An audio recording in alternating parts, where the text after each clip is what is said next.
জয় মা মৃত সঞ্জীবনী, জয় মা জয় মা।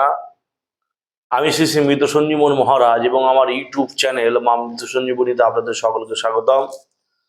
আশা করি মা আদ্যশক্তি মহামায়ের কৃপায় আপনারা সকলে ভালো আছেন। আমি আপনাদের সান্নিধ্যে আজকে একটি বিশেষ বিদ্যা উপস্থাপন করতে চলেছি। সেই বিদ্যা খুব কার্যকর এবং খুব কাজের। যারা যারা তান্ত্রিক ক্রিয়া করেন বহুবার কাজ করে ফেল হয়েছে, অর্থাৎ কোনো রমণীর উপর বারংবার ক্রিয়া করছেন কিন্তু সেই ক্রিয়া বারংবার আপনার ব্যর্থ হচ্ছে। আজকে একটি আপনাদের সান্নিধ্যে আমি বিশেষ বিদ্যা দিতে চলেছি। সেটা হচ্ছে শক্তিশালী একটি বশীকরণের বিদ্যা, যেটি স্বামী স্ত্রীর মধ্যে কাজ হবে। এই বিদ্যা স্বামী স্ত্রীর উপর কাজ করলে এর প্রভাব বেশি পাওয়া যাবে। যদি কুমারী কুমারী কোনো নারীর উপর কাজটি করেন সেক্ষেত্রে কাজ হবে, কিন্তু সেটি চিরস্থায়ী থাকবে না। ঘরের বউর উপরে এই কাজ করবেন, কাজটা বেশি ভালো হবে। মানে ঘরের বউর উপরে এই কাজটি করলে কাজটি বেশি ভালো হবে। বৃদ্ধ প্রসঙ্গ বলি, আলোচনা করি। যে বিদ্যুৎ দিতে চলেছি সেটা হচ্ছে স্ত্রী বশীকরণ, বউ বশীকরণ, ঘরের বউ রমণী বশীকরণ। এটি হচ্ছে একটি খাওয়ানো বিদ্যা, একটি ফল দিয়ে ক্রিয়া করতে হবে। প্রথমত আপনার দেখবেন গুরুর ভেদ খুলে দেবো, সম্পূর্ণ নিয়ম খুলে দেবো। মনোযোগ সহকারে বিদ্যাটি প্রথম থেকে শেষ পর্যন্ত দেখুন।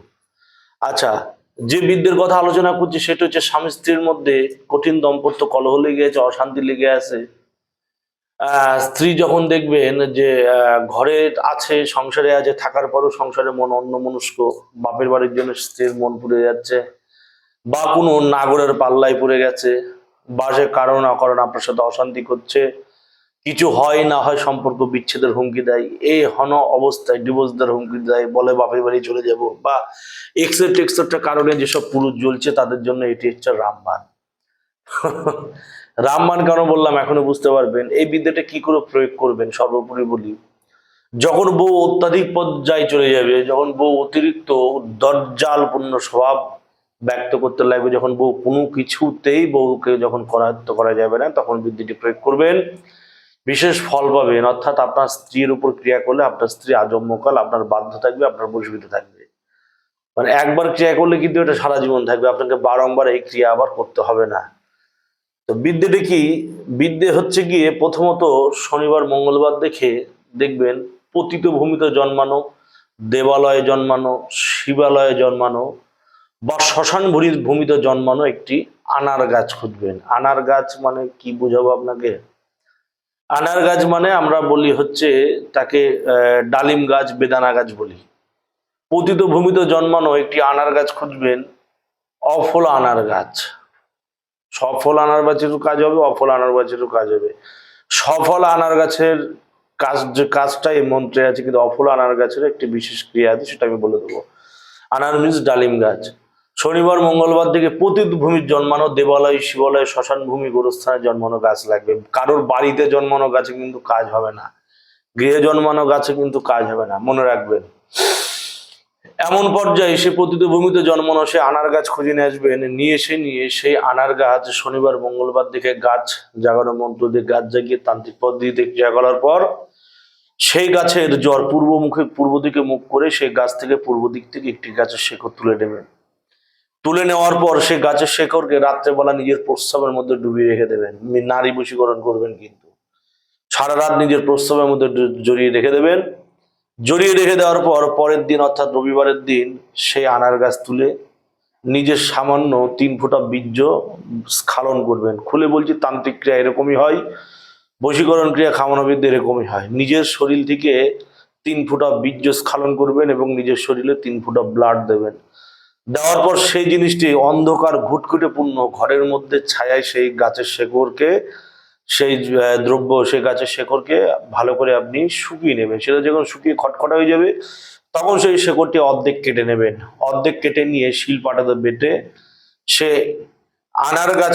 আনার গাছের শেকড়ের উপর অর্ধেকটা করে নিলেন। করার পর সে আনার গাছের শেকড়কে বাটবেন।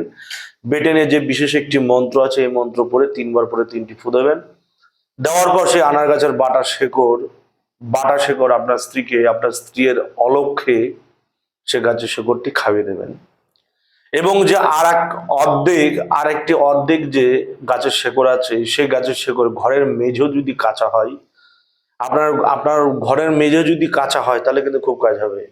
আর একটি আনার গাছের শেকড়কে কি করবেন, একটা এয়ার টাইট ছোট্ট বোতল নেবেন বা ছোট্ট শিশি নেবেন, কাঁচের শিশি প্রয়োজন, কাঁচের শিশির মধ্যে সামান্য পরিমাণ সিঁদুর দেবেন, মানে যে সিঁদুর নারীরা মাথায় পরে সিঁদুর দেবেন, দেওয়ার মধ্যে তার মধ্যে সে আনার গাছের শেকড়টি ভরবেন, ভরে পুনরায় এই মন্ত্র 3 বার পরে 3টি ফু দিয়ে মুখটা শক্ত করে এঁটে, ঘরের মেঝে যদি কাঁচা হয় তাহলে কিন্তু এটি খুব কাজ হবে, সেইটিকে নিয়ে সে ঘরের মেঝে, আপনার স্ত্রী খাটে যেখানে ঘুমায় সে খাট বরাবর সেটি গেড়ে দেবেন।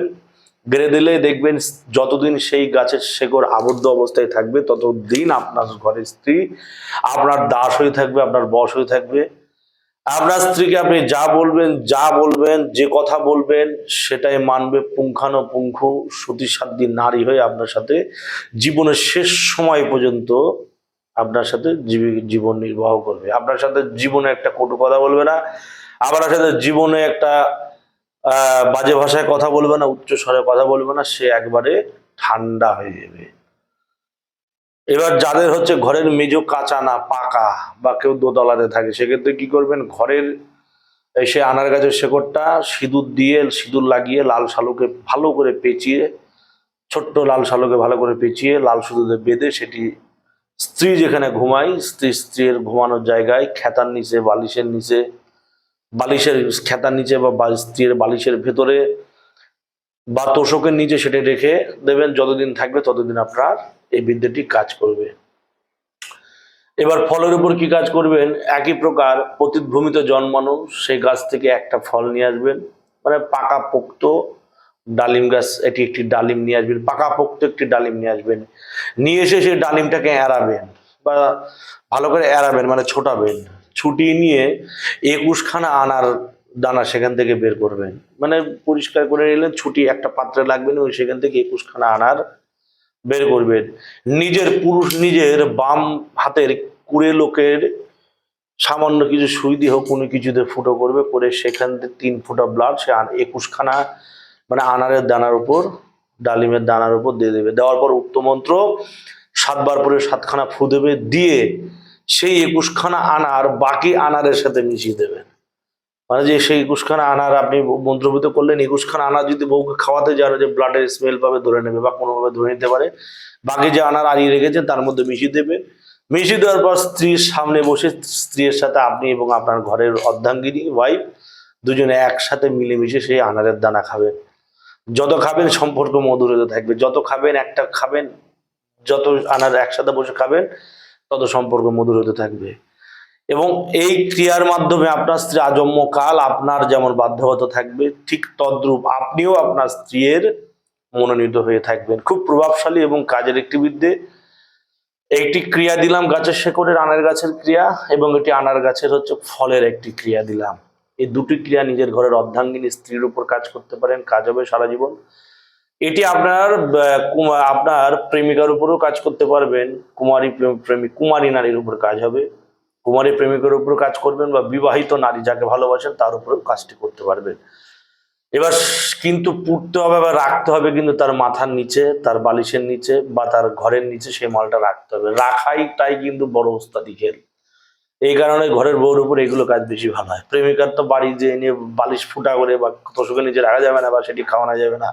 নিজের শরীরের বীর্য এবং রক্ত কিন্তু তার সাথে মিশিয়ে সেইটা হচ্ছে ছায়ায় শুকনো করতে হবে, করে তারপরে সেটা ডাব বেটে নিয়ে তারপরে খাওয়াতে হবে, এবং সেই গাছের শেকড়টা যেভাবে বলেছি সেভাবে করতে হবে। এবার মন্ত্র বলি, মন্ত্রগুরু পরম্পরার মন্ত্র, তাই সেখানে আল্লাহ বিসমিল্লাহ থাকবে। মন্ত্র হচ্ছে বিসমিল্লাহির রহমানির রহিম। বলছে আমারি কলবি বাইন নাহু সালানাদি ফালান বিনতে ফালিন, ফালান বিনতে মানে ছেলের নাম, ফালিন বিনতে মেয়ের নাম। ইশক ওয়া মোহব্বতান ওয়া মা আনতাম লাউ আনফাকতা খালিদুন ইন্নাল্লাহু গাফুরুন রাহিম বিহাক্কি ইয়া মিম ইয়া উদুদু ইয়া বুদ্ধহু। এই হচ্ছে কি একটা আমল, একটা আমলই বলতে পারেন, একটা মন্ত্র। এগুলো মন্ত্রের পাওয়ার বা এগুলো ক্রিয়ার পাওয়ার সারা জীবন থাকে, কেউ নষ্ট করতে পারে না। মানে কোনো কবিরা যেটা কেটে দিতে পারবে না, কোনো কবিরা যেটা নষ্ট করতে পারবে না, কেউ সেটি তুলে দিতে পারবে না। এই বিদ্যুতে কাজ করতে পারলে কাজ হবে, মিস হবে না, মানে গুলি বেরিয়ে গেলে গুলি লাগবেই লাগবে। মন্ত্র দিয়েছি, নিয়ম দিয়েছি, প্রয়োগ বলে দিয়েছি, সঠিকভাবে কাজ করবেন, শতভাগ ফলাফল পাবেন। যারা এই ধরনের প্রেম প্রীতি ভালোবাসা রিলেটেড সমস্যায় ভুগছেন বা কোনো নারীজনিত সমস্যায় ভুগছেন, নিজের ঘরের বউ নিয়ে জ্বলছেন বা যে কোনো সমস্যা জ্বলে পুড়ে মরছেন, কোনো সমস্যার একটা ভিত করতে পারছেন না, তারা যদি চান উপযুক্ত তান্ত্রিক দিয়ে ক্রিয়া করিয়ে নিতে পারেন। আর যদি মনে হয় আপনারা আমাকে দিয়ে কাজ করাবেন বা আপনাদের সমস্যা নিয়ে আলোচনা করবেন বা আপনাদের সমস্যা হাজিরাত করাবেন, কি কারণে সমস্যাগুলো হচ্ছে সেই ব্যাপারে আমার সাথে আলোচনা করবেন, সেই সমস্যা দেখাবেন, তবে অবশ্যই সকাল 11টা থেকে রাত্রি 9টার মধ্যে ফোন দেবেন। ফোন আমার অ্যাসিস্ট্যান্টের কাছে থাকবে, তাকে ফোন দিয়ে তার কাছে আপনি বলে দেবেন, যদি এমার্জেন্সি কোনো দরকার থাকে তাকে বলবেন আমার সাথে কথা বলিয়ে দেবে। এবার নচেত যদি আমার সাথে আপনারা কথা বলতে চান বা এই সমস্যা নিয়ে আলোচনা করতে চান, আগে থেকে ফোন করে বুকিং করে নেবেন। বা কোনো যদি ক্রিয়া করানোর ব্যাপার থাকে, কোনো কাজ করানোর ব্যাপার থাকে, অবশ্যই আগে থেকে ফোন করে বুকিং করে ডেট নিয়ে নেবেন, তারপরে সেই অনুপাতে আপনার ক্রিয়া করা হবে। এবার কেউ যদি সরাসরি আমার কাছে আসতে চান তাহলে কি করে আসবেন? মালদা স্টেশন আসবেন, সেখান থেকে অটো টুকটুকি করে শাহপুর ডিস্কমোড়ে আসবেন। শাহপুর ডিস্কমোড়ে এসে পথচারীকে জিজ্ঞাসাদি করবেন ঠাকুর বাড়ি, তান্ত্রিক বাড়ি বললেই সকলে দেখিয়ে দেবে। এবার সর্বোপরি একটি কথা, এই বিদ্যে খুব ভয়ানক, এসব বিদ্যে খুব কাজের, তাই সচরাচর সামান্য কারণে ব্যবহার করবেন না। যখন চরম পর্যায়ে পৌঁছে যাবে, পিঠ দেওয়ালে ঠেকে যাবে, তখন কাজটি করবেন, খুব ফল পাবেন। খুব সুন্দর একটি কাজ, আপনার ঘরের অর্ধাঙ্গিনীর উপর আপনি কাজ করছেন, এতে পাপ বা গুণাগারের কোনো কথা আসছে না। কাজ করবেন, ফল পাবেন। জয় মা মৃত সঞ্জীবনী, জয় মা জগতের মঙ্গল করো, জয় মা, জয় মা, জয় মা।